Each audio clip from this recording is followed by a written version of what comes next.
Сәлем, достар. Бүгін біз қазақ шоу-бизнесіндегі ең қызу талқыланып жатқан тақырыпты қозғаймыз. Мөлдір Мұқанова жаңа жігіт тапты ма? Әлеуметтік желілер у-шу, TikTok-та клип, Facebook-та пікір, ал Instagram-да мыңдаған лайк пен сыни коммент. Шын мәнінде не болып жатыр? Кадрда жаңа бейнебаян үзіндісі. 2025 жылдың 2 шілдесінде Мөлдір Мұқанова жас әнші Мантай әбімен бірге арамызда қалсын бәрі атты бейнебаян шығарды. Ол жерде екеуі өте жақын көрінеді, камера алдында сезіммен ән шырқайды. Бейнебаян шыққан сәттен-ақ комменттер қарсы жауды. Мына бала Тұрсынбектің жас кезі сияқты ғой. Екеуінің арасында бірдеңе бар сияқты. Сахна мен өмір шатасып кеткен бе? Желі қолданушылары екіге бөлінді. Бір бөлік бұл таза пиар. Клипті өткізу үшін махаббат тақырыбын пайдаланып жатыр. Екі бөлік неге болмасын. Өзі бос, көңілі еркін әйел. Бақыт іздегені дұрыс.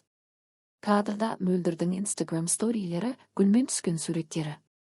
Мөлдір жуырда сториде гүл алған сәтін бөлісті. Желіде ол туралы да шу шықты. Гүл кімнен келді? Амантай ма, әлде басқа серме? Бірақ ол еш нақты жауап бермеді. Тек қолдаған жанкүйеріме рахмет дегенді жазып қойды. Бұл жағдай бір ғана мысал. Қазақ шоу-бизнесінде клип пен жеке өмірдің ара жігі жіңішке. Кейде пиар үшін махаббат ойыны керек. Кейде шын сезім клипке айналады. Мөлдір Мұқанова бұрынғы күн жұлдызының жары, танымал, беделді, сұлу әрі еркін әйел. Ол сахнада ғана емес, желіде де өте белсенді. Сондықтан әрбір әрекеті автоматты түрде ел назары астында. Желіде оқырмандары жазуда. Мөлдір жаңадан ашылып келеді, енді өзін жеке тұлға ретінде көрсетіп жатыр.